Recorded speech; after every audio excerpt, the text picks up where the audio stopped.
The Z to Z Podcast. Good morning, good evening, or good day, and welcome to the Z to Z Podcast, the home for Xbox achievement hunters and gamerscore junkies.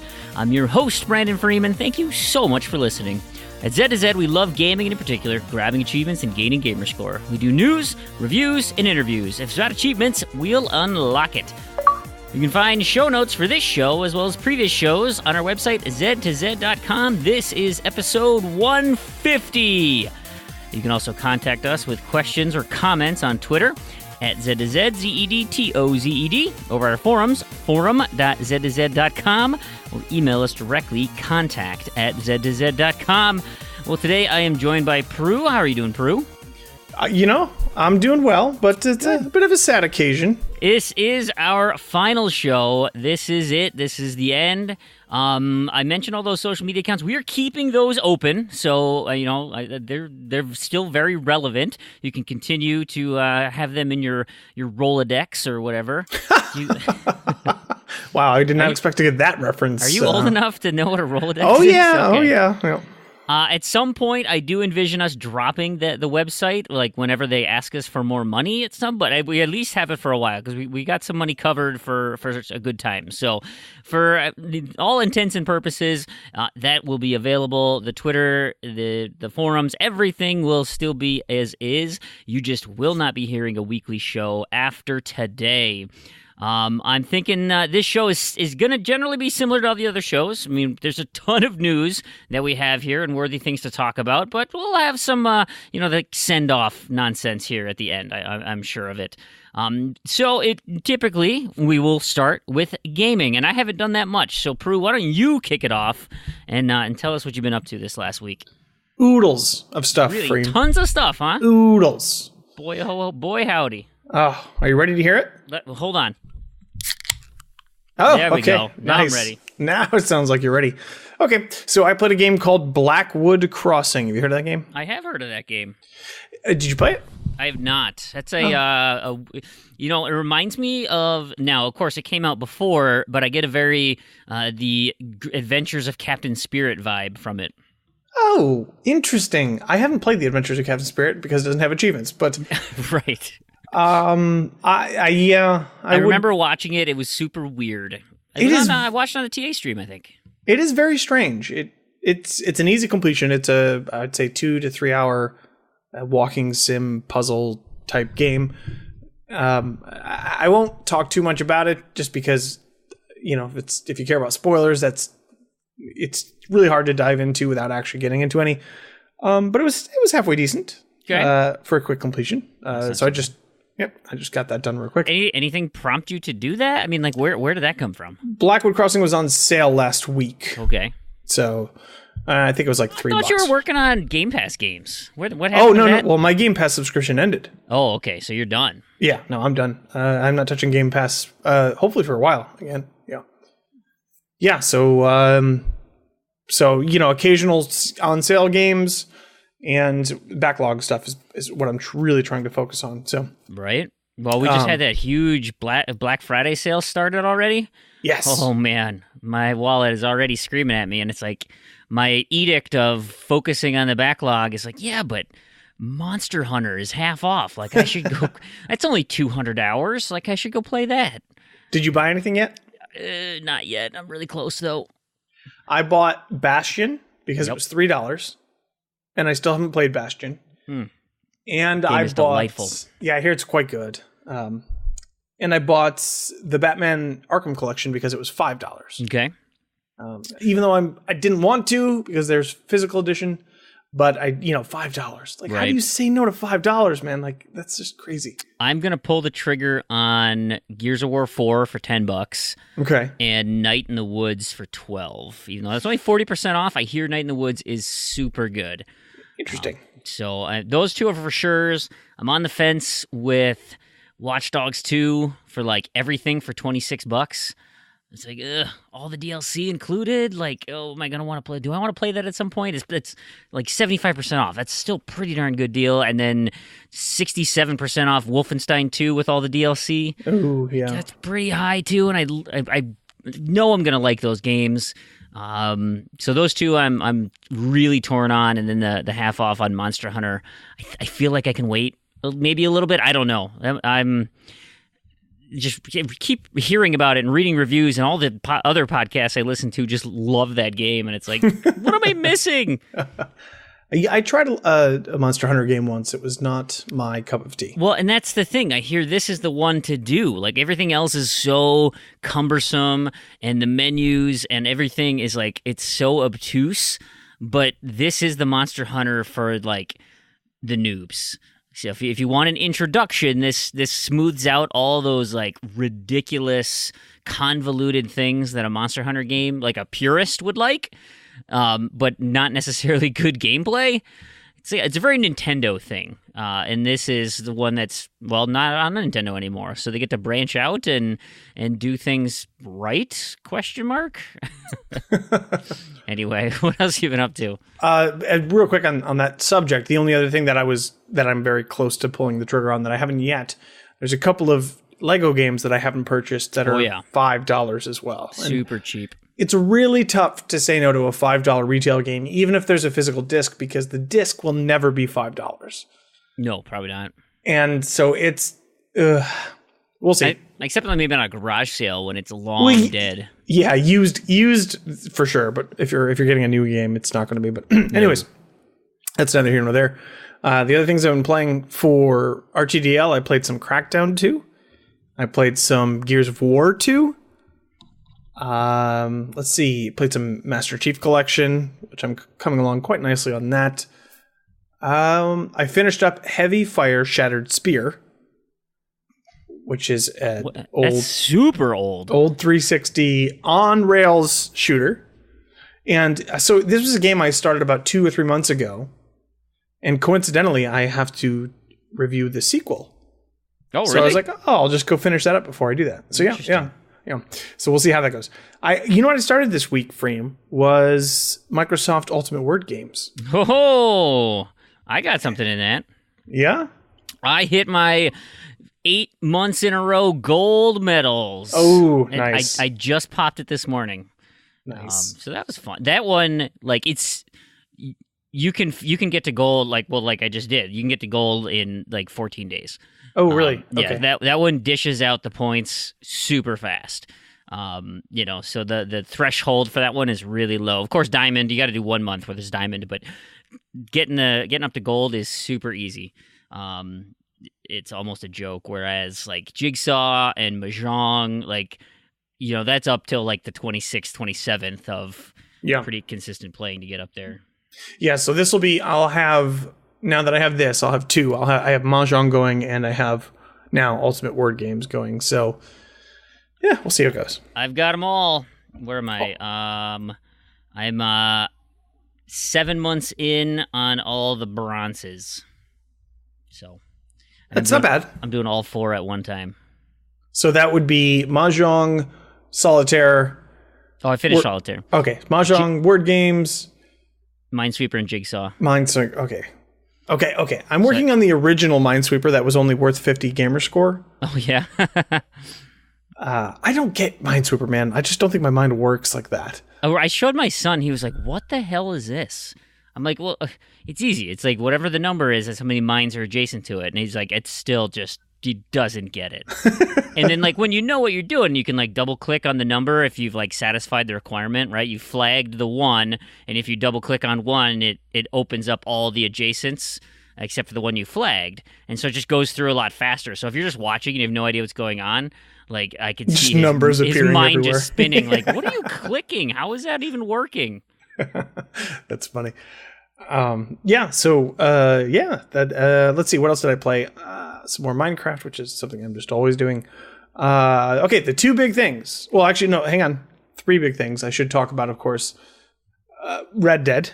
Yes. Which I am now 40 hours into. Okay. Has anything changed? Yes, I've just encountered some pretty significant story changes. Okay. And I don't want to get into spoilers here, but I will say that an event happens. I just hit the beginning of chapter 5. How many chapters are there? Do you know? 6. I believe there's 6 total. And I really want to avoid all, just so nobody gets mad at me. I don't want to say anything spoilery. So I'll just say that something happens and something just happened, and that's where I am now. So the story has definitely picked the pace up a bit, but the gameplay is still a bit samey. So I don't know. I'm still enjoying it. I was thinking from your inflection that things were turning around, but no, I mean, I'm definitely invested. Like, I want to keep going back and playing because I want to see what happens. But like, I can only ever get 1 or 2, maybe 3, if I have a really good chunk of time, missions done at a time. So it's still just, it feels like like I'm a slug working through this game. It just feels so slow. Right. And maybe it's just the way that the game is built. Maybe GTA was this slow as well, and I just don't remember it being this slow. Sure. I wonder if like the changing protagonists kind of mixed things up. So you didn't. It's possible. It was a little enough of a variety where you're like, oh yeah, hey, I'm Trevor now. Look at that. That's different. Yeah, I don't think that's the case. I do think they deliberately made this a slower paced game, but that's really my biggest frustration with it. Other than the pacing, a really great game. I'm really enjoying it. So, not surprisingly, of course. Right. Then the last 2 things I want to talk about, the 2 new releases this week. Spyro, the whatever remake. I can't remember the name. The Reignited trilogy. Reignited. Yep. So, and I'll confess, I played about 5 minutes of this game, and my girlfriend, who had a PlayStation in her youth, has been playing it pretty consistently. So I got it for her because I never owned a PlayStation 1. I played it at a friend's house and stuff. So I don't have any real nostalgia for Spyro. Although interestingly enough, when the opening cutscene was playing, I could say some of the lines along with the characters. So like, weird. I guess I was well aware of it. I think they just must have played it a lot when I was at their house, my friends and stuff. Yeah. It's a very interesting example of a remaster because it's kind of like the strictest remaster that it feels very exactly the same in a lot of ways. Like in a bad way? No, not in a bad way at all. Okay. It's like this is like the most. Sometimes like with Crash Bandicoot or whatever, like there's some really archaic controls and level design, and like, I mean, they're not really going to change the levels, but like just some of the quality of life improvements that like we now as gamers understand. But that game is pretty solid. I never played it.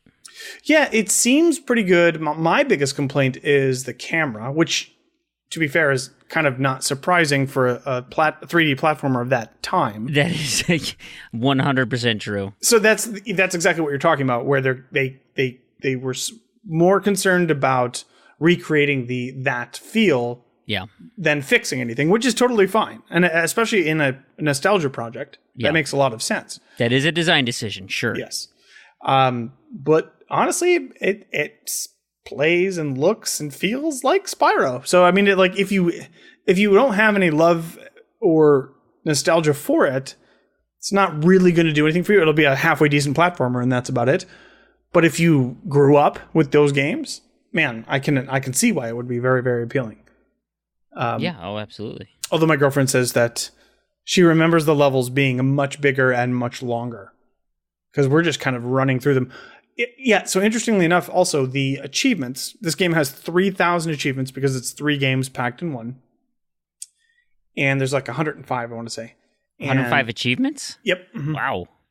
And so far as I can tell, and we're probably about 3/4 of the way through the first game, there's 1 achievement for every level in the game, and that's it. There's no cumulatives. Like for completing a level? No, not for completing. Just for like doing something. It's a level specific achievement for each level. So no cumulative, no, kill all the people, or it's always like in this level do this very specific action, and that's it. Is there level select? Like if you beat it? Well, I mean, not like level select in like a menu sort of way, but you can easily travel to any of the worlds and go to the levels. Oh, okay. If you don't get it. So it's to get back into a level, there's no problem there. But it's an interesting achievement list in the fact that it's probably all missable. I don't know. That might be outside of my bounds to say because we haven't played the whole thing. Yeah. But it's hypothetically all missable, but also a lot of them are really just chance. Like you're going to 50-50, you'll probably get some of them without even trying for You'll it. Accidentally stomp on 3 guys in a row or something without touching the ground or whatever. Mm-hmm. Yeah.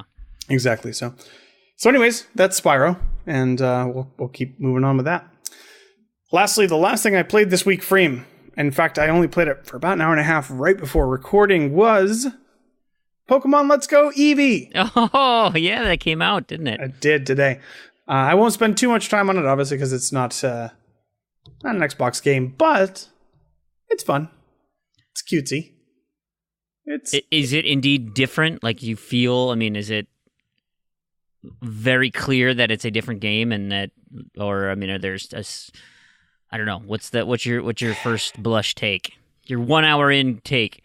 Well, I've got the Boulder badge. I beat Brock, the first gym leader. Take that, Brock. Take it. Well, it wasn't very hard at all. I mean, they give you they give you Eevee and they give you a fighting move, which is good against rock Pokemon like right away. So yeah, it is definitely more streamlined. Sure. But I would say so far it blends the main series game with a more casual feel of Pokemon Go pretty well. Okay. Have you linked the two together? No, I haven't done that yet. Okay. But I do have the Pokemon Go Plus ball or whatever it's called. Sure. I did get the Pokeball, which seems to be a little too small for me because my hands started to get cramped, but my girlfriend loved it because it like vibrates, and when you catch a Pokemon, like the Pokeball lights up and plays the noise of the Pokemon. Oh, nice. There's lots of nice little touches like that. So and the co-op is very bare bones, but still enjoyable. Does it like do the vibrate 3 times thing, like the shaking, like the Pokemon's trying to get out? It does. I do think it vibrates every time it shakes. Okay, but I can't specify. It plays all the noises from your controllers as well. So, so far so good. I was expecting a very casual, very low key Pokemon game, and that's what it is. So, gotcha. The music and the world is very nostalgic for me because it's a remake of Yellow, and it's great to be back there. So I'm enjoying it so far, and we'll see how it goes. Nice. So you were talking about the Microsoft casual games, and so I mentioned I got the gold on my Ultimate Word games, but I also got to level 30 in Bingo. So nice. I am one achievement away, and that is getting to level 46. Where I unlock the final level, and so that will be a completion. But that's a grind, right? I'm just at 31 right now, so that'll take some time. And then in Microsoft Jigsaw, I just went and I cleaned up all the miscellaneous type achievements. I still have to do 25 expert puzzles, which then I have to go back and do however many mediums and however many hards. So I still have like 50 some puzzles left to do, but I was trying to chip away at those because like once I hit that 12-month mark, I want to be just out of that. I am not a fan of Jigsaw. Oh, is it not good? Like comparatively, how? It's fine, but it's best when I'm at work because I get to use the mouse, and I have 2 screens, and so it's just like. It works so much better, but of course I don't have any time at work to play. So doing it on my laptop, it's sticky and it doesn't line up right. The click doesn't mesh. Like so sometimes I'll break a streak for no reason, and it's like what the hell. So doing like the dailies, I was just doing it, watching TV, jigsawing it up. And then the other thing I've been playing is Age of Empires Castle Siege. I fired that thing back up because one of our news items is that Microsoft announced that they're shutting it down come May 2019. What? Age of Empires Castle Siege is going offline. I didn't see this. Yeah, all the achievements are done at that point. You can't buy anything, and you can't buy any gold anymore. There's no more in-game purchases. You can still earn gold by doing like dailies and opening treasure chests and stuff, but you can't purchase anything on the side. And the forums are going down in December 18th. So if for whatever reason you want to chit-chat in the game, that's not going to work anymore.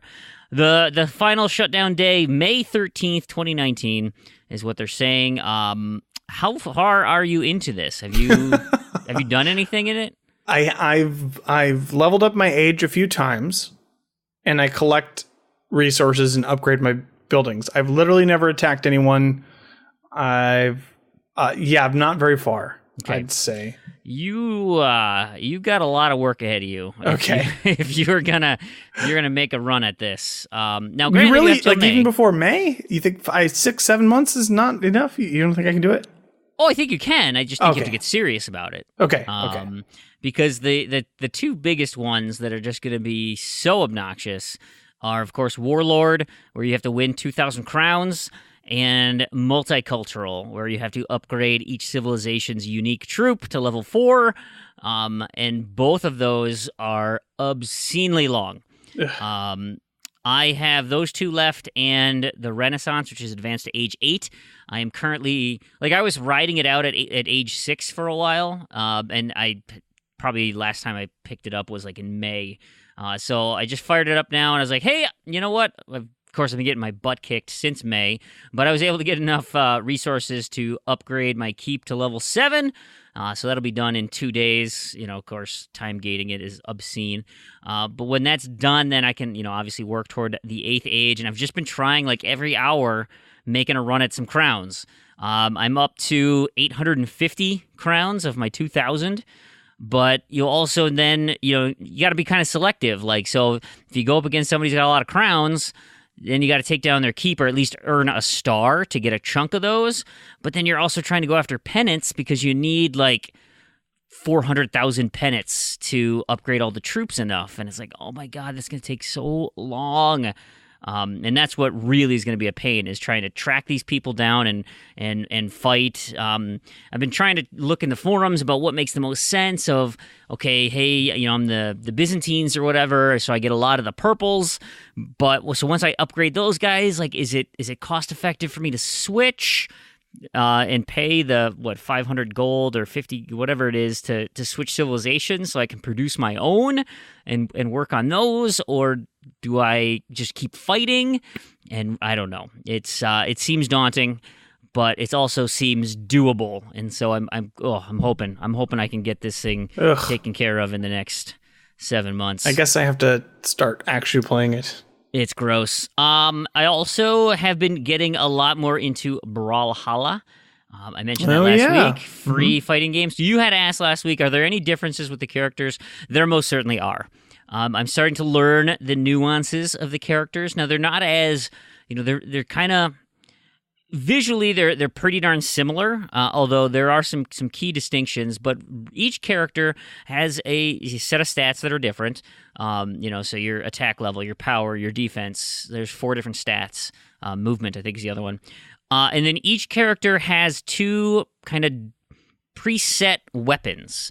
And so there's, I think, 10 weapons total.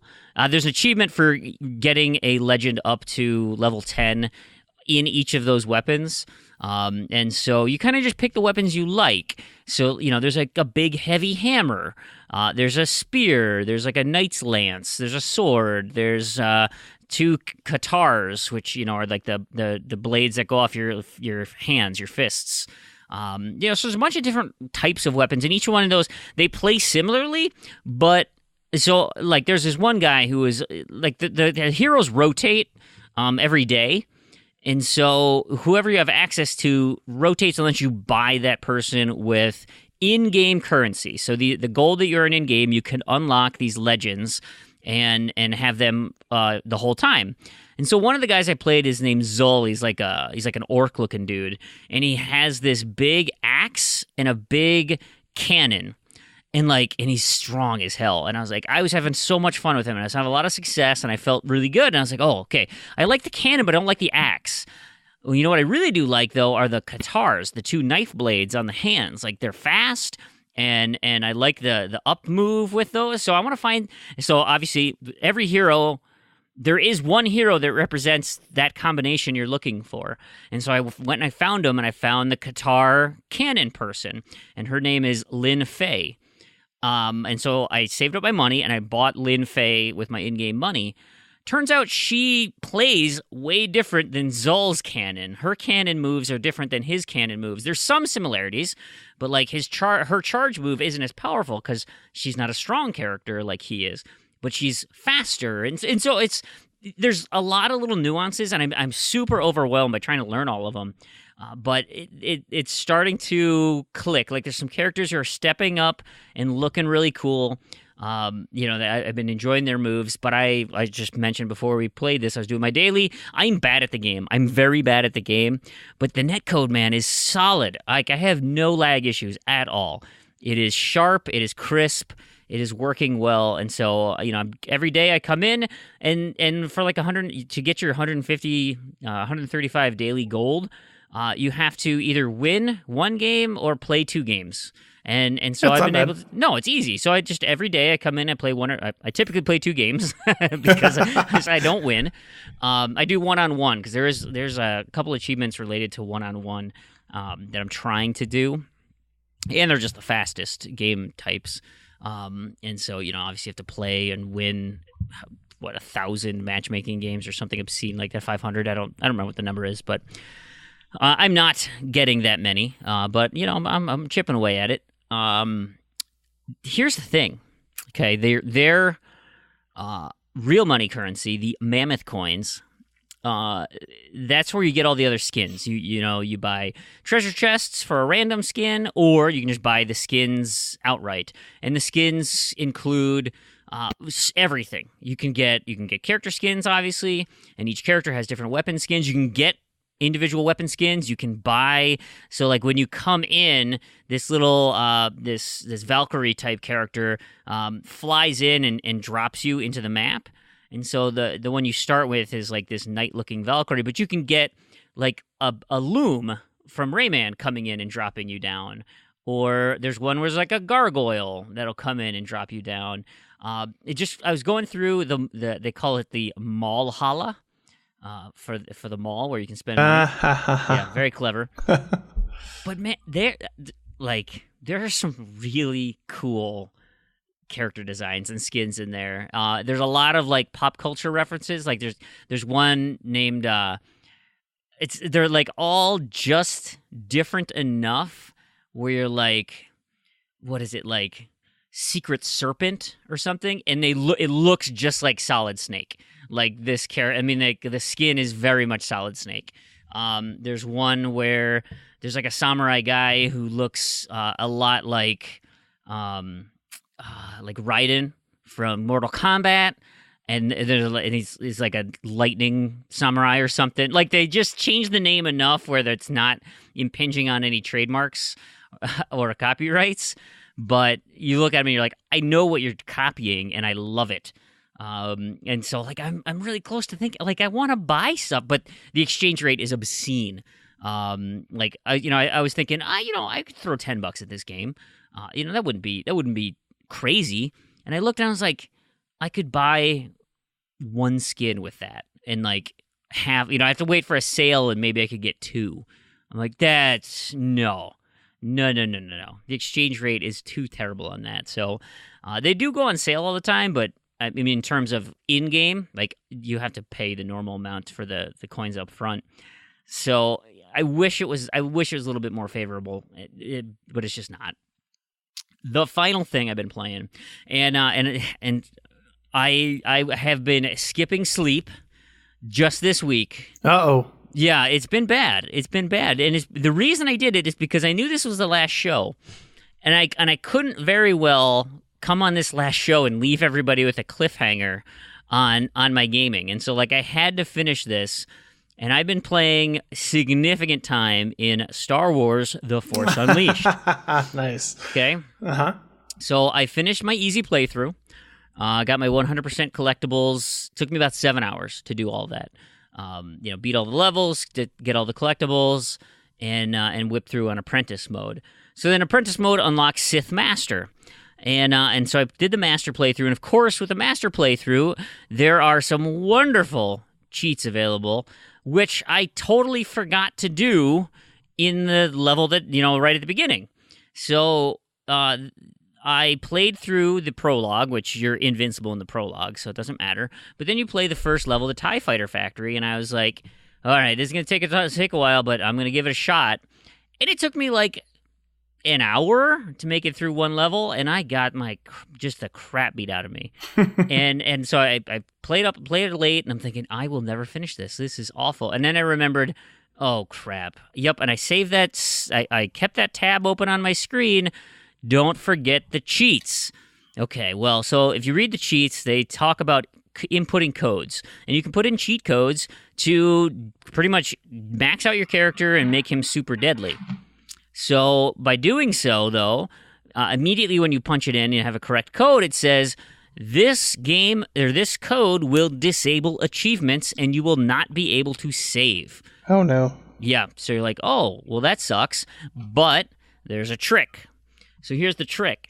When you put in all those codes, you then, and so they lay it out in the first level because you know where the checkpoint is. And so you can go, you do a few things, and you get killed, and it reloads you at that checkpoint.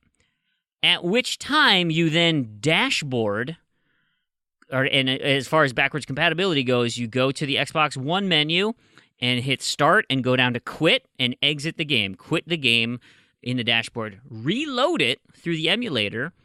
And then what ends up happening is you reload into that game. And if you did it correctly, which I don't know how you can do it incorrectly, but if you did it correctly, you are immediately able to go and do a force save. You pull up the menu and it says save game, and you hit OK, save game, and it will save your game. And if you can save your game, that means everything's back on for achievements. Oh, wow. And you get to keep all of your loot. So what the suggestion is you max out your character, you max out all the skills, max out all the stats, and you do that a few times, specifically for one of your talent pools where there's a bunch of orbs. And so you load them up, and then you hit X to reset them, and it pulls all the orbs back. And then you type in the code again, and it refills them. Then you pull them back and refill them. And so you can get like they recommend getting up to about 200 orbs, which is fine. I mean, that makes sense. But I only ended up using 20 of them, which means I had. And here's what you use them for. This is beautiful. When you get into, because in Sith Master level, you take a lot more damage, and the dudes dish out a lot more damage. It's old school type difficulty scaling. Sure. They don't make it harder, they just make it longer, and you can't get hit as much. So if you get to a point, and it makes bosses way harder. So if you get damaged and you're pretty low on health, you can hit the start menu, go into your force upgrades, reset all of yours, and then it'll cost 1 to reset them, and then you just reapply all the ones you have. And by reapplying that, you go back into the main game, you show up with full life and full energy. Oh, interesting. Okay. It's like a health potion. And so, like, if you get into a hairy spot, you can just kind of redo that. Now, I say I only used 20. I died a lot. But I knew where the checkpoints were, so I wasn't missing anything. But like if I was doing well on a piece and I knew, oh, hey, I don't want to lose my progress, I better hit start and play it safe and reload. But typically the checkpointing was enough where it wasn't a problem. It's just mainly for like those epic boss battles and some of the grindier enemies where it's like, oh boy, the checkpointing sucks. Or if there's a huge, long, unskippable cutscene that is like, I don't want to see that again. So I've got to get past this checkpoint far enough. Okay, so they mentioned this all for the TIE Fighter level, which is the first level. Okay, well, I finished that level. And so I was on the second level, and I'm thinking, crap. It doesn't say anything about this. I don't know where the checkpoints are. I don't know what I'm doing, but I'm going to try it anyway. So I loaded in all the cheats, and I went through, and I made it to a point where I thought the checkpoint was. And so I went in, I killed a couple of dudes, and I jumped off a cliff. And sure enough, the checkpoint was kind of close, but not super close, but it was fine. And so I looked in my menu, and I had all my points, and I had everything for the reload, so I dashboarded. Quit out, did what it said, reloaded, and I still had all my points, and I could manually save. I was like, okay, everything looks pretty good here, but I didn't do it from the beginning. Is there going to be a problem here? I don't know.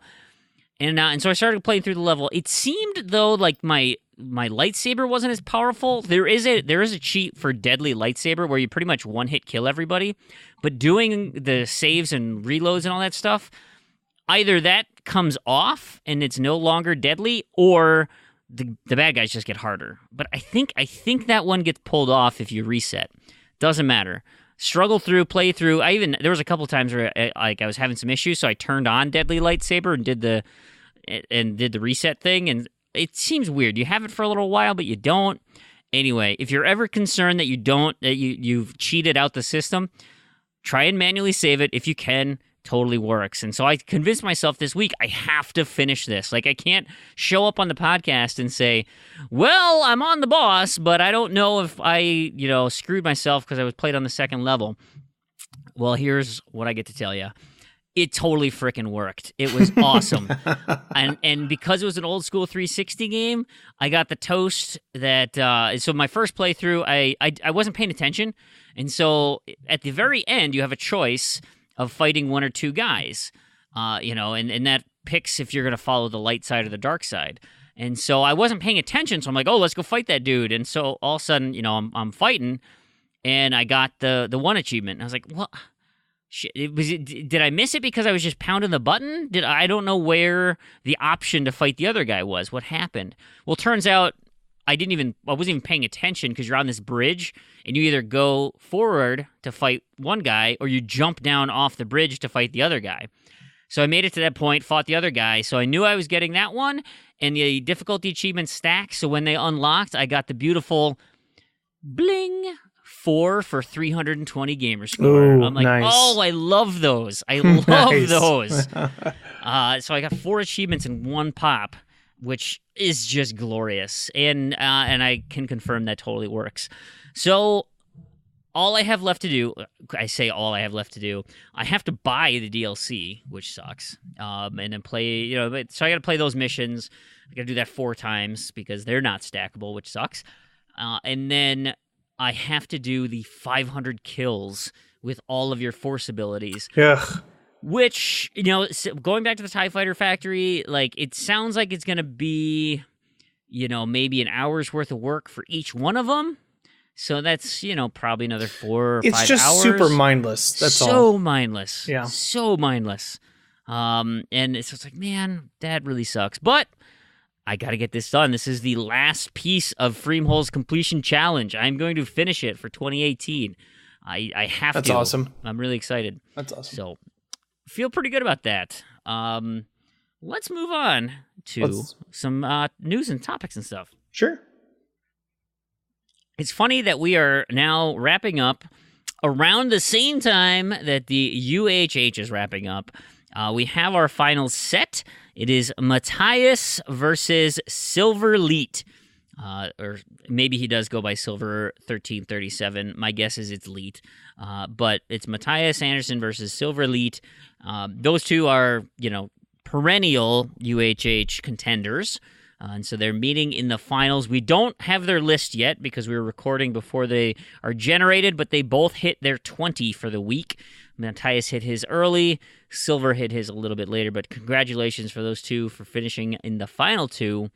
I guess we get one more JFF list. Mine, again, was a complete piece of garbage, so... I got one. Yeah? I got my Gears of War 2, which is why I was playing it. There you go. I haven't even bothered. So that's the end of that. We got a bunch of stuff here to talk about, Proulx. Which one do you want to do first? I say we blitz through them. Okay. So let's start with the discless Xbox. Okay, because this is right up your alley. Yes. No. Right? No, it's not. You were just talking about how much you want a discless Xbox. It's not. Which is rumored that's going to be coming out in 2019, according to an article from Thurrott. You happen to know him. Thurrott.com is his website, but he, he's a pretty well-respected Xbox journalist, or maybe he's not Xbox-centric, but he does do a lot of Xbox stuff. That they're doing a discless Xbox One because they want to hit that lower price point. So if they take out some of the hardware, then perhaps they can get a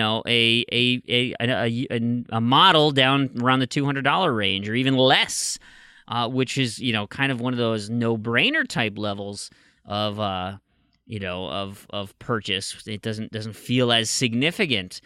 And that's fine, right? Okay, there was rumors about this even before that maybe the next level Xbox wouldn't be that.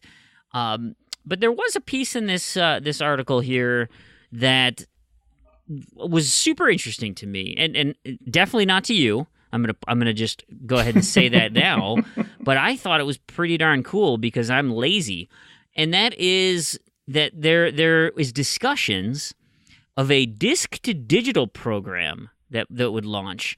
And the idea here is that at participating retailers, you could take your physical media and exchange that for a digital license, a key for that game.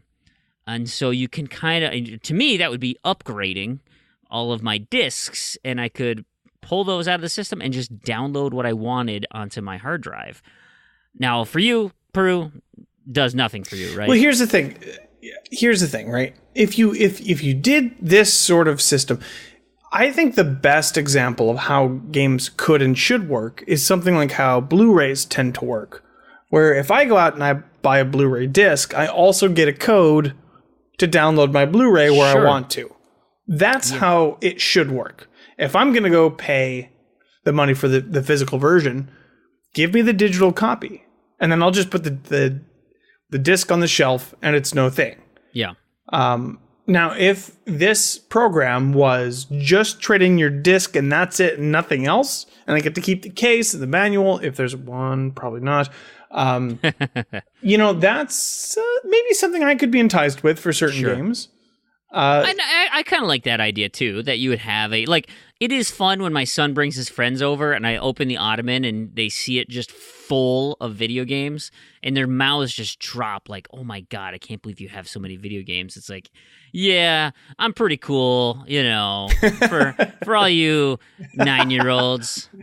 Like, yeah, Mr. Fream, he's got a ton of games. So in your stupid faces. It's not as impressive if you just show them the number at the top of the installed games list. No, absolutely not. Yeah, like, oh, look, 849. Well, what does 849 look like? It'd be a big ottoman. It would be a ginormous ottoman, yeah. So I wonder if this is true, if this turns out to be a real thing. I wonder if this is kind of a dry run for the next Xbox. Could be.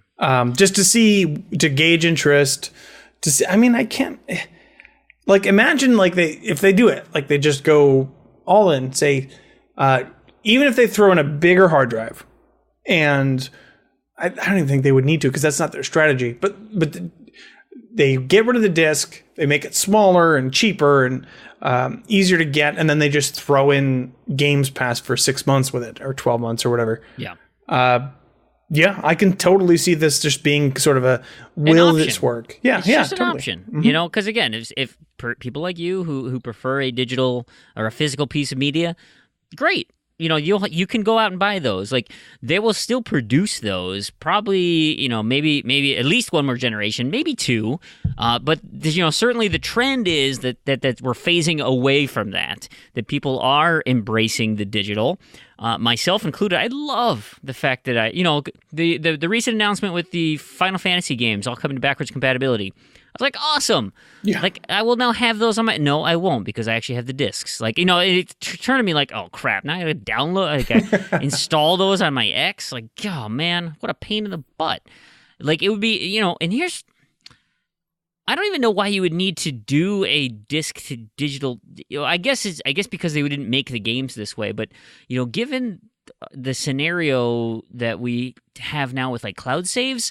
Like, why couldn't you have a cloud that just had all your digital licenses, right? So that you wouldn't need the disc anymore. Like you said, you'd have the digital code and the game and the physical disc, but your license is attached to your account.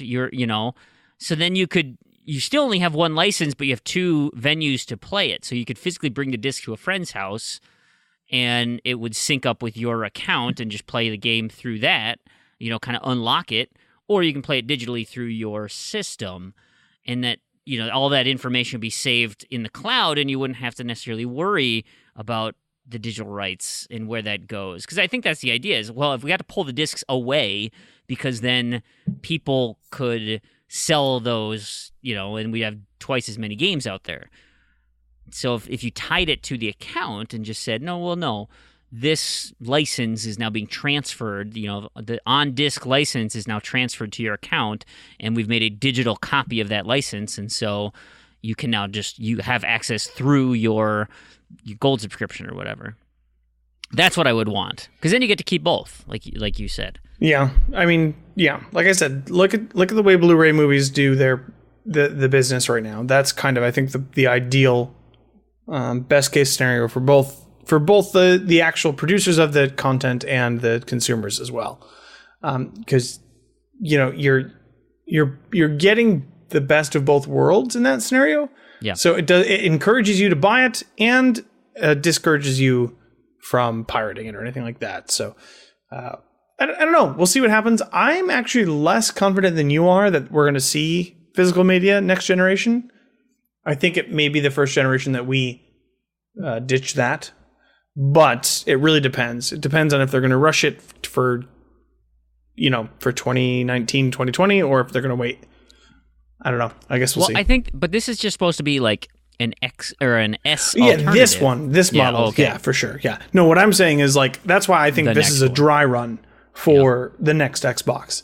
If this gets a lot of positive attention, I imagine maybe that would push them to say, okay, the next Xbox will be all digital. Mm-hmm. And I don't think that's an unfair way to go. I mean, that's at this point in the gaming industry, that just seems to be inevitable. Yeah. Whether you push it back, one generation, maybe, but then that generation will kind of feel dated right out the gate. You know what I mean? It just feels like we're heading towards. It's just weird. Like, Blu-ray drives are even outdated now. Nobody. It's not a thing. Streaming is everything now. So whatever. Right. Absolutely. Let's talk about the Game Awards. Those are coming up here in the near future. I don't want to get too deep into it. Obviously, the big contenders this year, a lot of Assassin's Creed Odyssey, Monster Hunter's in there. Of course, God of War, Spider-Man, and Red Dead show up a lot. But I was just kind of clicking through on some of the weird, I always liked how occasionally they'd have those goofy categories, and this one's content creator of the year or the esports thing, and they're not as fun. I like the ones where they're the category was what the hell does that even mean? The humanitarian award or something, just weird stuff. So I'm just kind of scrolling through here. Do you have any standouts, anything? It hasn't been a great year for Xbox, so we don't really have a lot of say in what the overall game of the year is. But anything that you've played that came out this year that you've particularly enjoyed? Nothing on the list, but that's not surprising. It's a very mainstream focused list. Yeah, nothing I see that stands out to me as either egregious or really exciting, honestly. Oh, wait, Destiny's on some list. Yep, the best ongoing game. Yeah. So it's on there. It's fun. I mean, the Celeste.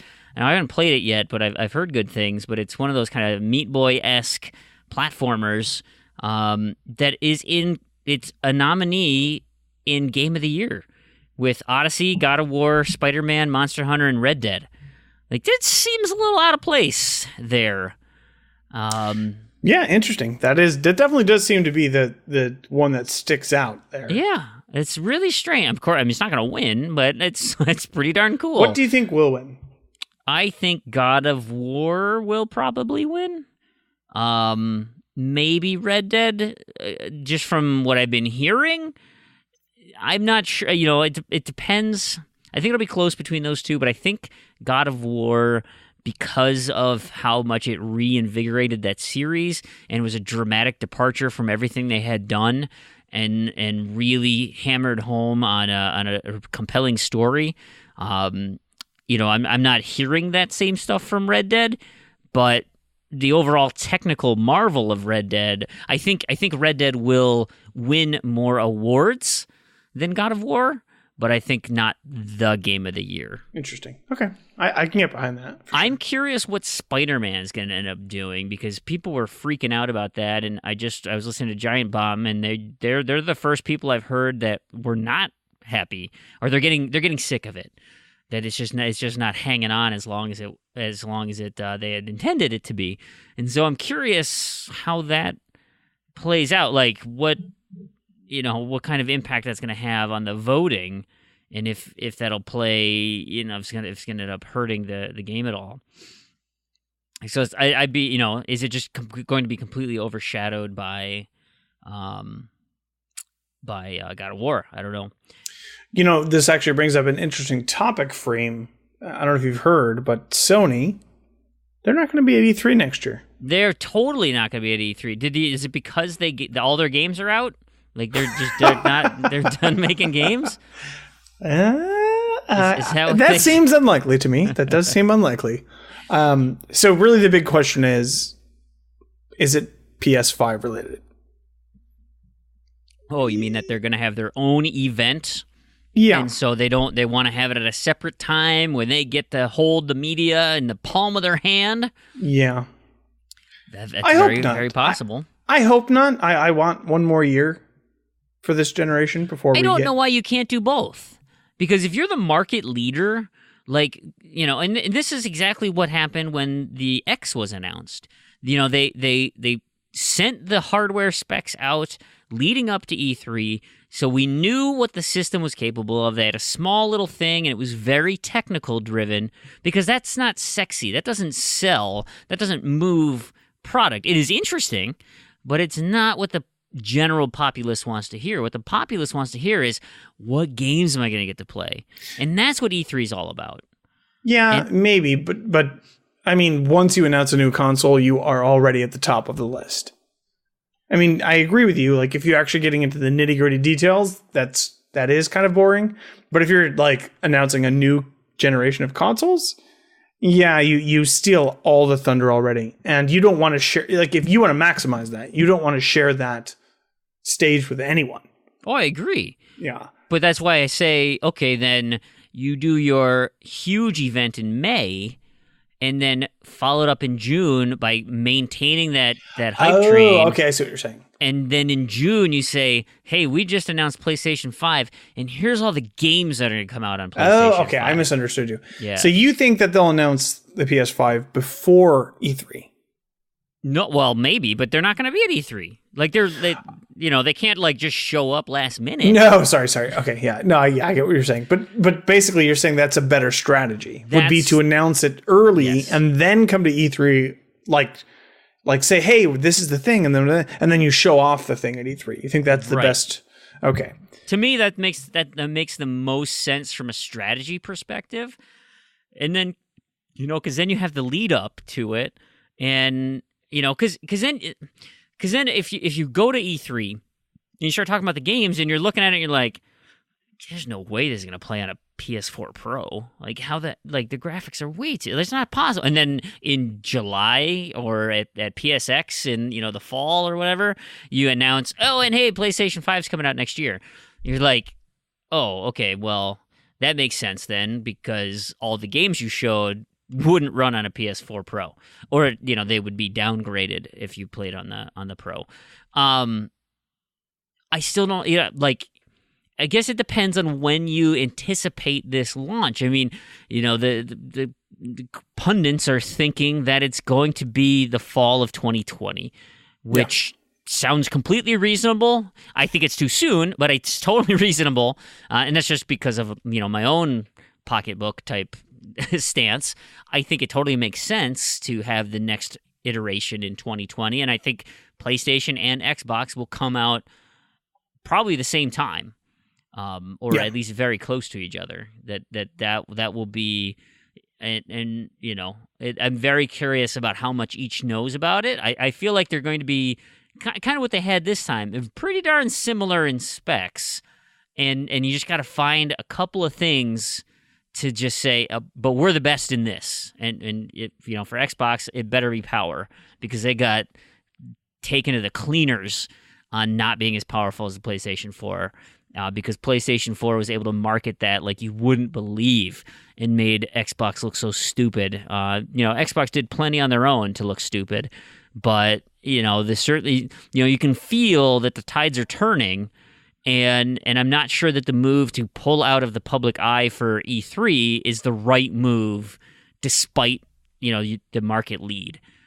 It'd be curious to see what their plan is. But it does feel like the cautious move, and Sony, not, I think 2020 is when we're going to see the systems. And if they don't have anything to show off, maybe they're being very conservative with their content and they're saving it for the next console. Maybe they're trying to have like a really amazing launch. So pulling out of E3 in that context makes a lot of sense to me. Yeah. It is a little too early I don't think we're going to see a 2019 launch for the next generation, and which is a good thing, I think, overall. But why even subject yourself to the Sony only had 3 games at E3 this year. It lost the E3 awards, like that sort of stuff. Why not pull out of that early on? Just be like, nope, this is not our thing. We're taking the year off or whatever. And maybe they can have their own private event either earlier or later and show off some stuff for the PS4. Right.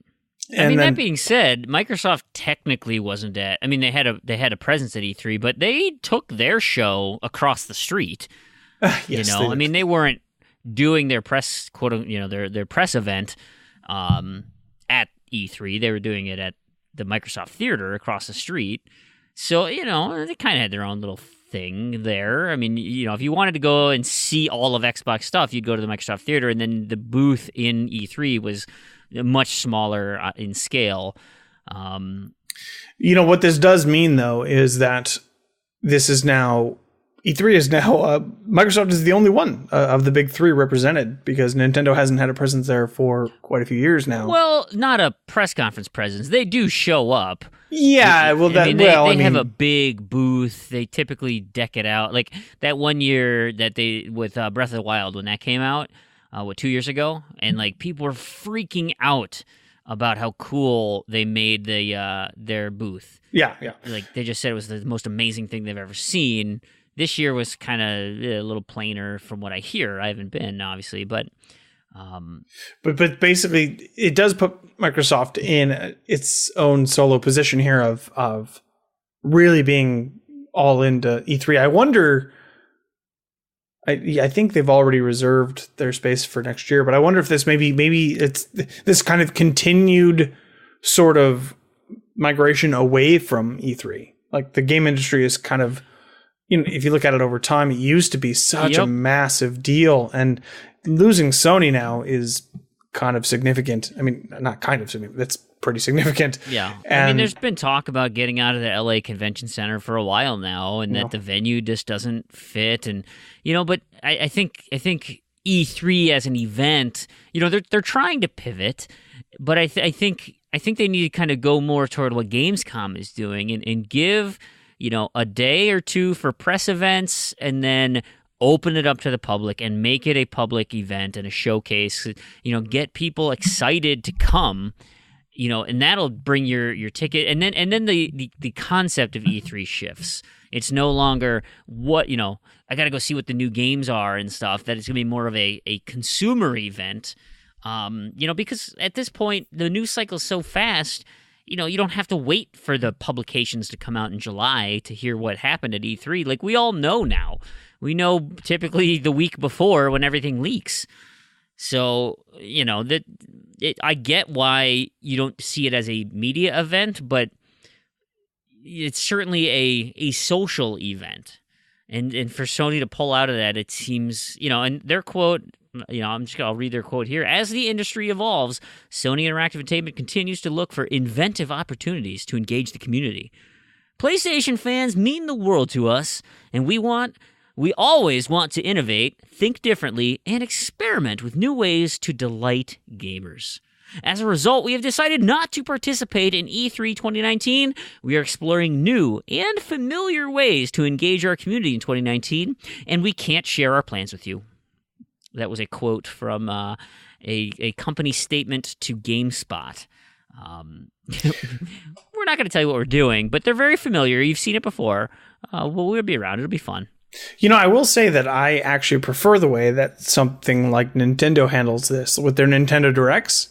Sure. Where there's no structure, there's no specific date that they have to do anything. When they have something to announce, they'll just give you a Nintendo Direct.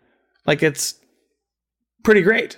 Yeah. It's you don't have to wait for the one time a year that everybody announces everything. If they decide in February that something's coming out in May that they want to talk about, they can show it off. They don't have to share the stage with anyone. Everybody that's interested gets to get on board the hype train. I think they can talk directly to their consumers. I think that's probably a better way to do it anyways. Yeah, but you like to have the focus, I think is, and it's not to say that games aren't lost at E3, but the fact that E3 is going on, people are seeking out game information.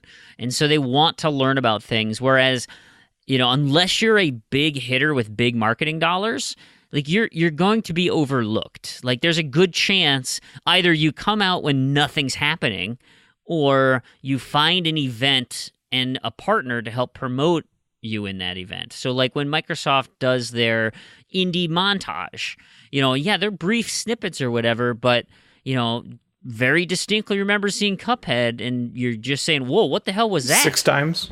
I've never seen anything like that. That was amazing. Or The Long Night, which I still don't know anything about, but that image is ingrained in my head about, that looks so cool.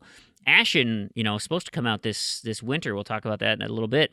That wowed with just a brief gameplay piece. Tunic this year, I thought, oh, that is charming as hell. I can't wait to play that. And because the general population, and not even the general, they were still pretty specific of people who are watching Xbox's press conference, but you at least have a broader scope of people who are going to be seeing it, whereas the diehard people like us who are gobbling up this information on websites, how many people out there knew, Strange Brigade came out a month ago? Like, not many. Right, that it was not, and Rebellion's a decent sized publisher, or they're a publisher, aren't they? Developer for sure, but like there just wasn't a lot of marketing behind it, so there's not a ton of fanfare. But if they could showcase that in something that was more of an event, like a Gamescom or the Japan show, what the hell, TS, whatever that's called, Tokyo Game Show, TGX, that's what it is. Or even, XO18, which we'll get around to. I do want to say, here's Phil Spencer's quote, when he was reached out about E3. He says, E3 is an incredible platform to showcase the vibrancy and creativity of the video game industry. The ESA continues to expand the event's reach to fans and the industry, both in attendance and online. We look forward to what's ahead at E3 2019. So Microsoft's on board. There's a quote in here from Nintendo as well. They're both sticking around for E3. And I think that's, I don't think E3 needs to be the be-all, end-all. I think there is room, especially with how busy and hectic it is. You're right. There's plenty of opportunities for things to fall through the cracks, or if your game doesn't splash like you wanted it to, then you've wasted a lot of time and resources and not gotten the bang for your buck because people gloss over it because it's not Cyberpunk 2077. But, there are so many other venues that still have quite a bit of eyes on them, like a Gamescom, or Sony has their PlayStation experience, although they're not doing it in 2019 either.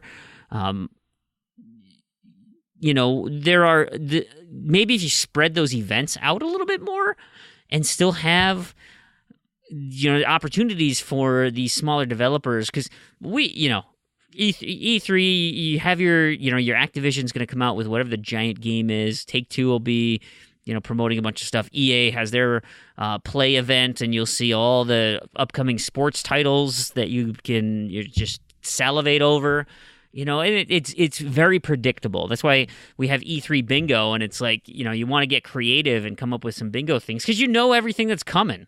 And so you hope for these really unique experiences, and I think some of the gaming showcases that they have offer that to individuals, where you can get a glimpse of something maybe you weren't expecting, or even just meet other people or hear from other people.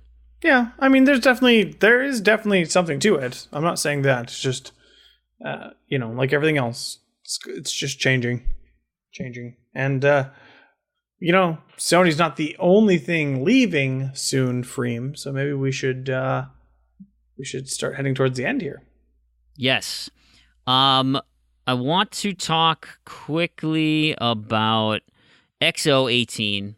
That was Microsoft's thing. Do you want to talk about cats and Microsoft cats, Minecraft cats, and what was the other thing coming? Pandas.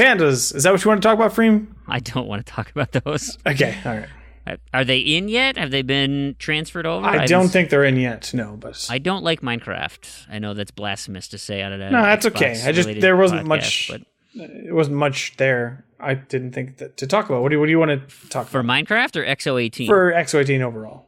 Oh, well, I think it's pretty awesome that they have 2 new studios that they added. Oh, yeah. Mm-hmm. That was pretty cool. 2 RPG studios, In Exile and Obsidian. They've been added to the fold. Obsidian, obviously, they did Fallout New Vegas, Pillars of Eternity, and the South Park Stick of Truth are some of their bigger titles. In Exile, if you're not familiar, most notably, probably recently, was that Wasteland game. Very traditional RPG type games, but gobbling up 2 other studios, especially with an RPG focus that Microsoft is sorely lacking, I think is really cool. Now, are these, are they going to be able to have the reach that we hope? Maybe not, but at least they offer a breadth of titles that, you can kind of look now at their portfolio of studios and say, okay, we got our action studio, we've got our big budget studio, we've got our racing games, we've got our RPGs, we've got our fun family games, we got our, and it's everything kind of fits in, and you're like, all right, we're checking all the boxes. I feel pretty good about that. So I'm excited to see where these things go. I do like Obsidian. I think they've got some fun things under their belt, and I'm sure In Exile will be great too. The other thing that was announced was mouse and keyboard support.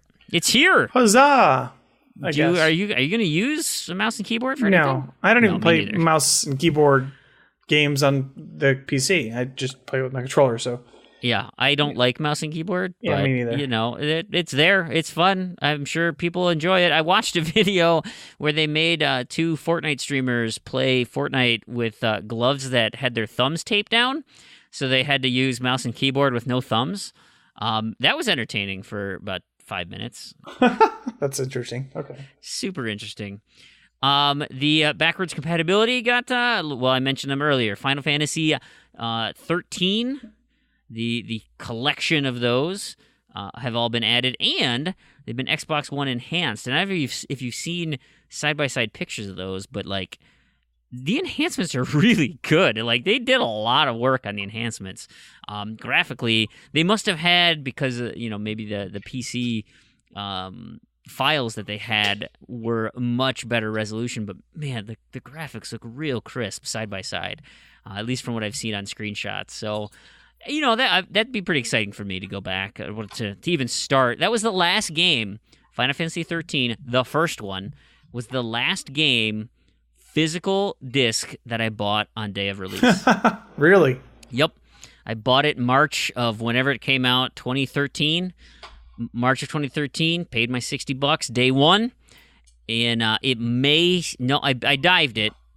So it is out of the cellophane.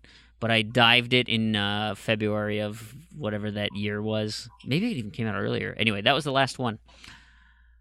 That's pretty gross. I bought one today. So I've got you beat. There you go.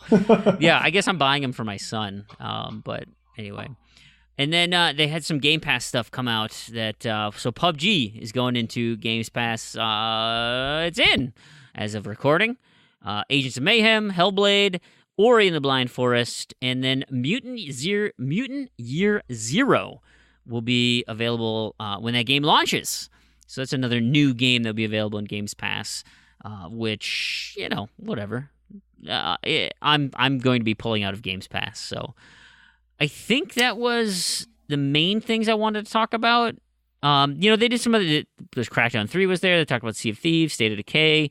The original Crackdown is free if for some reason you didn't get it when it was Games with Gold. And they also talked about some of the discounts on what to expect for Black Friday. Was there as well. Those are kind of the highlights, I think. I'm just kind of scrolling through. Yeah, I think so. Winnie the Pooh and Kingdom Hearts, does that do anything for you? No, nothing at all. Yeah, me neither. People like the adaptive controller. That was fun. Yeah, that was about it. So those were just the highlights of what I wanted to talk about with X. And here's the other thing I want to say. I love the fact that they did this. Like, I like that there was an Xbox-centric, because I watched this PlayStation experience and I was like, man, they have a lot of fun stuff to talk about, and we don't. And it was great this year. It was refreshing to have a new take, some new, just, hey, guys, things are pretty good. Like, we're doing okay. We got some games coming out. We got some awesome things to look out on the horizon, and we continue to do right by our customers for the most part. We've done a lot of innovative and exciting things to improve engagement and get the customers more opportunities to play, giving them different options on how they can participate in our ecosystem. And the other thing they mentioned, I did forget one thing, the winter of arcade. Oh, yeah. I'm excited for, and in theory that will be probably below and ashen. Those were still rumored to be in 2018. We're running out of 2018. There's very not left, quickly. Yeah. There's not much left of 2018, which is why, I'm looking at these Black Friday sales, and it's like, how many of these going to be in the countdown to the New Year sales? Like, you're going to see these repeat again, I'm sure. Will they be any more significant? I don't know, but I'm excited for the winter of arcade. The concept, I like the summer of arcade where you kind of, but I think now with where they do the summer of arcade, or what do they call it, the summer indie spotlight, there's just too many games. It's like everything just gets, here's a new game every day, blah, and it's just like, you can't keep up with everything that's coming out. Whereas, when the summer of arcade was happening, it was like one a week, and it got just a ton of media attention through Microsoft of like, hey, here's Braid, and here, and like you get to focus on it and really enjoy, Castle Crashers or, whatever. Hell yeah, Castle Crashers. Yeah, but so you really got to, see it and understand it, and I don't know, it was interesting. I liked it. Yeah, we'll see how it goes, but I'm looking forward to it as well. Great. So, I mean, that's the only other thing I put on here that I thought was kind of interesting was THQ Nordic. Last just quick thing here. They have been going nuts. They bought 2 new developers. I don't know where this money comes from because they were bankrupt, 5 years ago? But they bought Coffee Stain Studios, the makers of Goat Simulator, and Bugbear Entertainment, the makers of Wreckfest. And you just kind of look at it and you're like, okay, every time we talk about THQ Nordic, they're just acquiring different IPs and or studios. And so it's like, what the hell are they doing with all these things? Of course, they got the THQ name back, which they're pretty excited about. And when, this is an IGN article here, but they said in 2016 when they got their name, they had 13 unannounced games in development. Wow. From that point, we knew, we know now a lot of those are out. They're now coming out and saying, well, they've got 35 unannounced games in development, which, I mean, obviously, because then other games they have like Darksiders 3, Metro Exodus, what else is coming out here in the near future? There's another one that's Biomutant. That's the other one. Like, we know about those. They've been announced. They're coming. What? Like, are they just a bunch of remastered things? Like, are they buying all those old IPs just remastered, and that counts as an unannounced project? I have to imagine it does. Because there's no way they have 35 new games or new things, unless they're like, well, the Xbox One version is one unannounced project, and the Switch version is another, and then there's only 7 games we don't know about. that sounds like something that they would do. Like, that would be less impressive, but 35, that's a ton. That's a ton of games. We'll see what ends up happening with that. All right, so that's all the news I want to get to.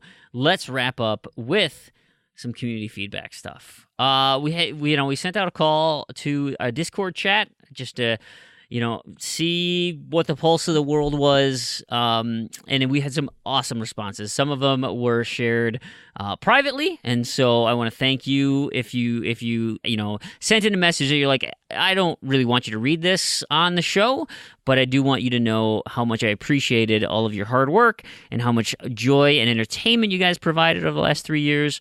And to that, I want to say thank you.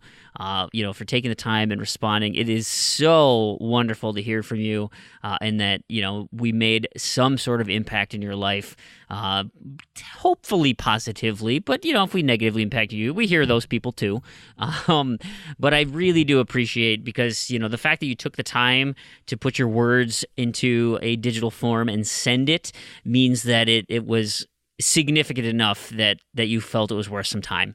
And so that I truly thank you for, because to get people to do anything these days is pretty remarkable. And so if you were moved to do that, that's awesome.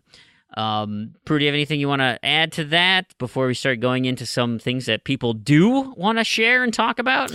No, I mean, just to echo your sentiments, it's really amazing the kind of feedback that we've gotten. And it's a sad event for us as well. Not exactly the way that we wanted things to go, but it's really great to hear that a lot of you really enjoyed the show, from whenever you started listening on. And I guess we'll talk about it now, once we get into it. But we really appreciate all those people that didn't really want to be out there in front and public with it, but we heard you, and those words meant a lot to us.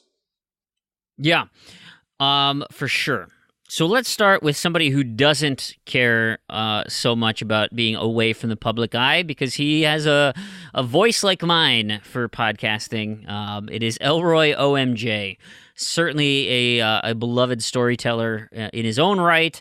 And he just wanted, and here's his message to me. He said, "Hey, I just want to thank you and say thanks for everything. Thanks for the opportunity you've provided me to share the airwaves with you over this year and a half. Or half a year, I guess. He hasn't been in there that long. Thank you for having me on as a guest and helping me pick out a better mic," which it helps a ton. It really does.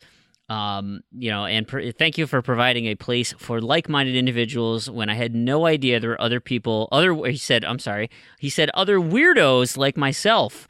Thanks for being a great guy and a masterful storyteller. Thanks for being fitness-minded. That's he's talking to me, Proulx, not you.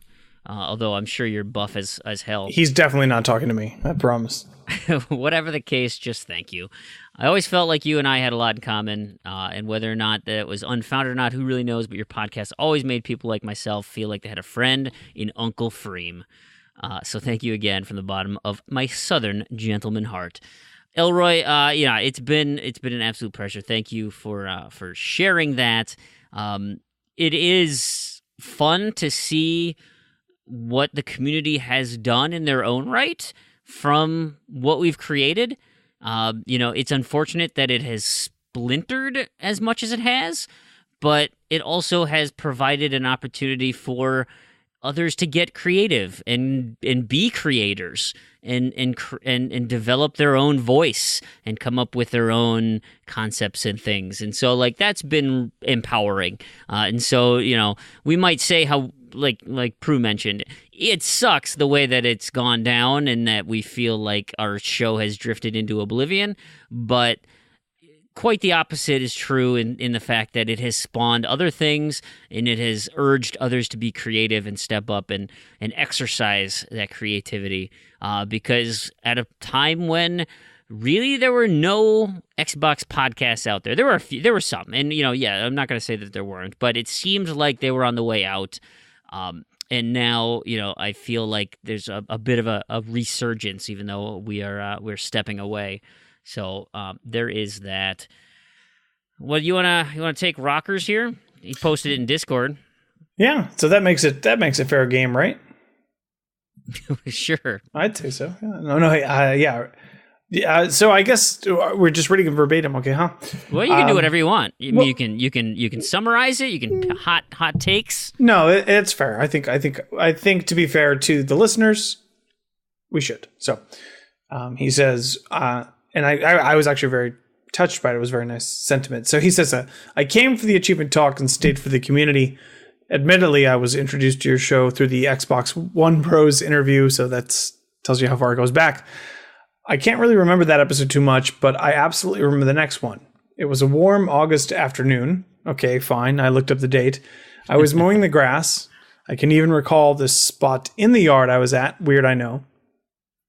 When I heard the infamous story of Mr. Proulx baking his Xbox Elite controller, hilarity ensued and I was committed to the show. I continued to listen weekly and eventually caught up with the entire backlog.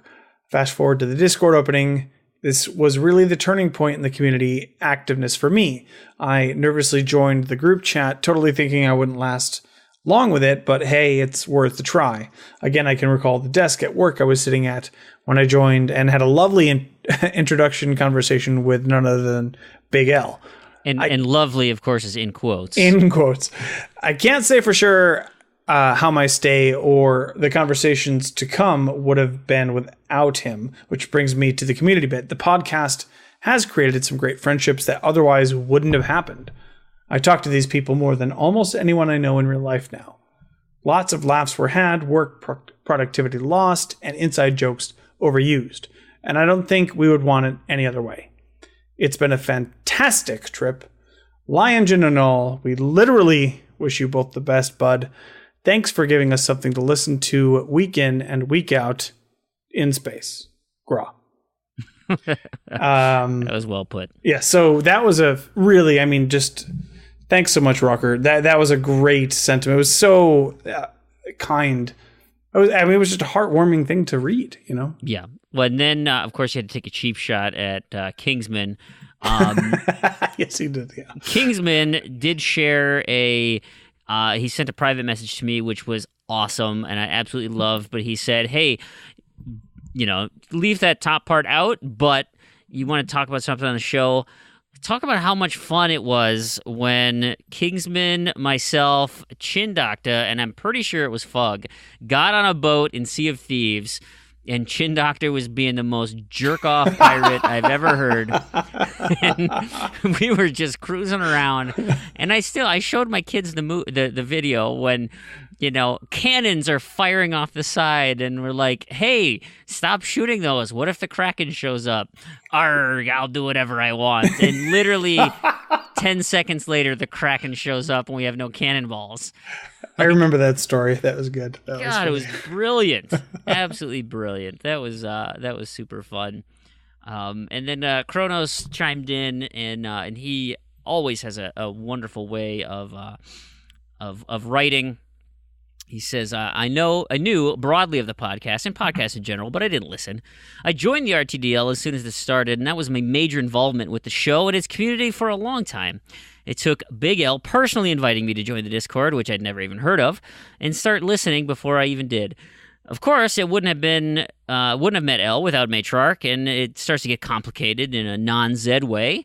I still took a few months after Elle invited me before I did join, and I found Discord wasn't blocked at work, so I could indeed, as he suggested, have fun chatting with like-minded gamers. The Z to Z podcast became one of the first podcasts I listened to then. I picked up a few more to round it out, and as a result, I am now listening to something like 30. Even still, during the hiatus and now going forward, there's going to be a Z-sized hole in the lineup. Some of the best things I'm going to miss are Fream Screams rants, and some of my personal favorites against the XD channel, the joy of Randy's perspective on collectible games and achievements I will never ever go for, and the serious discussion of difficult topics in gaming, such as how new game development works going forward and how we can find a path that rewards smaller developers as well. Which is awesome. Kronos always has a wonderful way of looking at those unique perspectives when it comes to challenging topics. He does what I liked to do in high school and stuff, where you'd pick a counter viewpoint, not because you felt that way, but because it was the unpopular way and you wanted just to win an argument and make people really frustrated. I remember in a philosophy class where I was saying some really obscene things to some freshmen, some underclassmen, and they just got flustered and said, "Shut up, you're wrong." And I'm like, that's fine, but you still have yet to discount my fact about this topic. And maintained a very civil argument, of which I won, even though I was not on the debate club. But it was, stuff like that. I feel like that's Kronos' angle. Whether he believes it or not, he just understands both sides and can articulate the argument either way, which I love. Yeah, there's no doubt about it. He is definitely the perennial devil's advocate. So It's good to hear from him, and we really appreciate that feedback. Especially, like, I got into podcasts a few years ago as well, and you kind of always remember your first. Yeah. It's an important thing, especially once you start to, like he says, he's listening to 30 now, and I don't think I've ever gotten that high. I tend to trim them pretty heavily, but once you get into the podcast thing and start listening, it's a form of media that you never knew before, and you would never want to live without it in the future. So it's wonderful to be someone's, as inappropriate as it sounds, to be there first. That's great. That's really their gateway into podcasting. So. Yeah, I totally agree. It's weird to, like, as I'm going through of course I'm still 2 months behind, and I've just slid the Zed podcast in where they normally would fit instead of listening to them right away.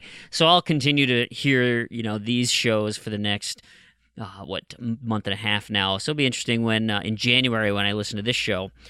But it's weird to see, of all the shows that I've added to my rotation that have left while we continue to make shows. And my playlist is constantly changing because this is hard. It's not easy to come out with a show every week. And from my perspective, and I think, Proulx, you share this, it's fun to do, but it is a ton of work. And I love the fact that we have this venue to have conversations and talk. But yeah, it's remarkable how not many people can stick through it. And yeah, we got to give up after three years, but I feel like that's a pretty darn good run. It's, in terms of podcasting, it's pretty freaking solid for sure. I don't know if you noticed, Fream, but we had one more come through while we were recording tonight. So I'm going to read that right now. Perfect. I would just pulled it up. So yeah, take it away. So Tropan said this was also his first podcast and first foray into Discord. It took me a while, but Fream finally convinced me after his suave advertising at the end of the shows. Been a great experience. Can't talk about gaming in my real life much. No one is interested in it much. Try explaining achievements and boosting to claim them, and then the difference between Gamerscore and TA. It just doesn't go over well with the general population in Iowa, which, okay, I can definitely see that. The contests and events have added some additional focus to my gaming over the last couple of years. I really appreciate the experience, guys. So thanks, Tropan. It's been a wild ride, huh? Absolutely. It has been a real treat. I'm just finishing up a little bit here because Prue, I think that's it. I don't think there's anything else left to say except that's going to do it for this episode, and that's going to do it for this podcast. I want to thank everybody so much for listening. I hope you've enjoyed it because we have absolutely enjoyed recording it. It has been an amazing 3-year ride, and we've got some really great friendships out of this. I've developed some deep angst and disdain for some people, but all in all, it has been quite wonderful. It comes and goes. That's how it works. There are a few people I do want to thank specifically, and I feel like I'm going to leave a bunch of people out, which I don't intend to do. But you always will with this type of situation. Absolutely. So I'm going to do the overall first and say every one of our patrons who, over this last year that we ran it, you guys came through in such a big way and showed your support. It was amazing, the response that we got. It was so humbling and very special. Absolutely amazing. And those of you who gave us money to do this, that's crazy to me. I put my money in because it's something that I enjoyed to do, but to give money to a stranger, well, maybe we're not strangers now, maybe you consider us friends, but that is a big ask, and the fact that you did it for as long as you did was awesome. So thank you so much in that regard. All of our community members, past and present, although if you are a past person, you're probably not hearing this, but thank you for your commitment to our show. You showed up in Discord, you're chatting, you joined our boosting groups, the massive Titanfall session we had, Plants vs. Zombies, Halo. I mean, we did a ton of things with the community, and that was just great. Getting into a party of 8 to 16 people just piled into a group, gaming along, having chats, and being just goofy. That was fantastic. Or even just sending us private messages, to my inbox. Those are some really special moments and some special people that I absolutely value so much.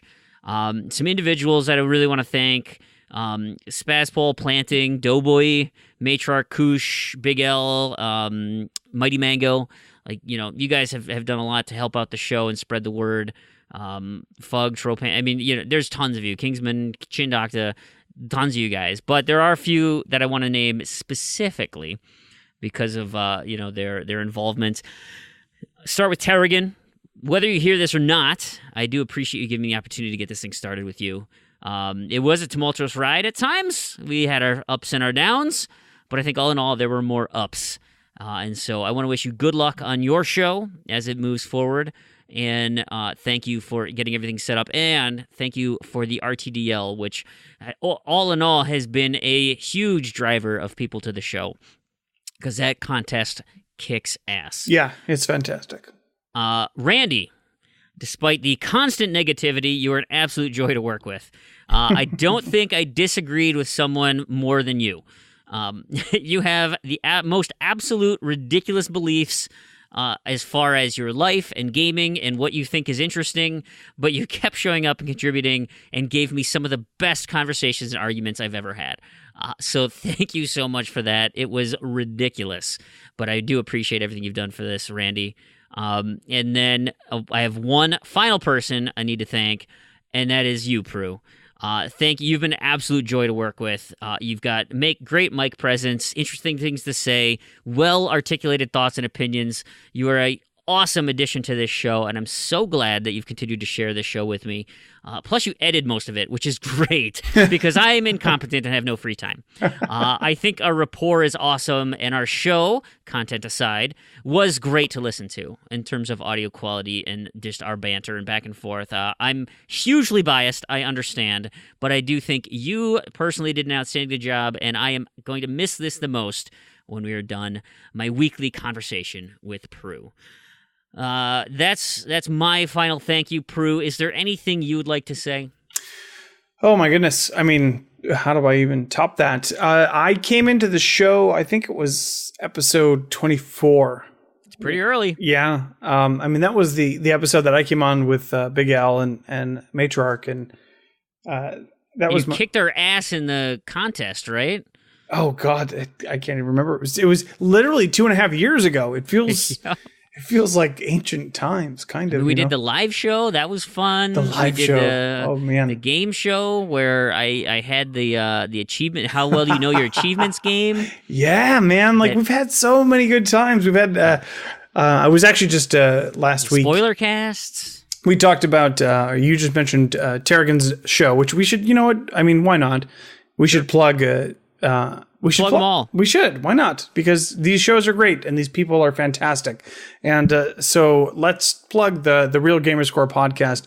Last weekend they had a Rocket League tournament, which of course gave me flashbacks to our Rocket League tournament that we did. Right.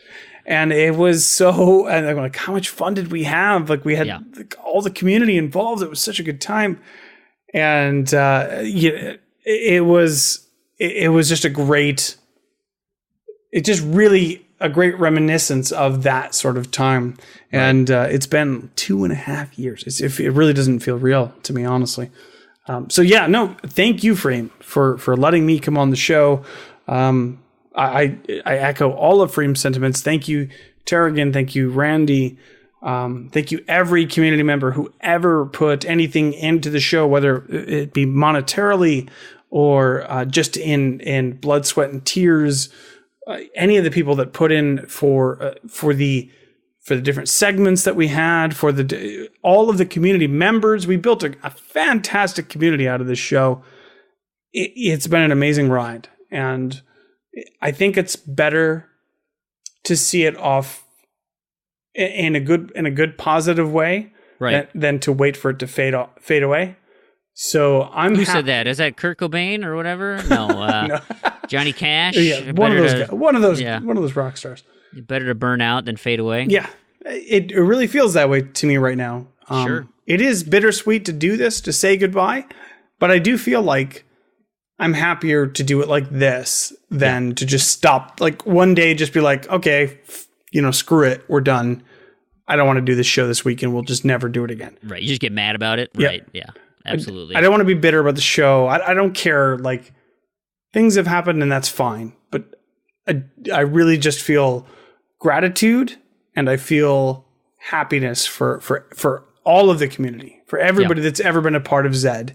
And all I want to express is, appreciation and thankfulness for everything that's ever happened. So for whatever that means and for whatever it is in the future, I want everybody to know that I'd like to keep that vibe going.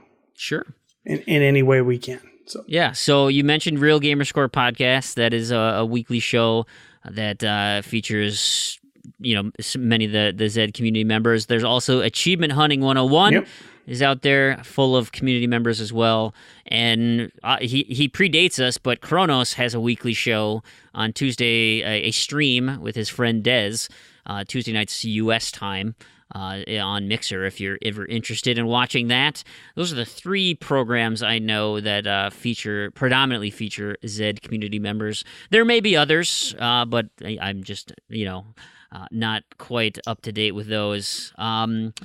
Great. Well, apart from the show's social media, you can find me personally at Freamhole, FREAMWHOLE.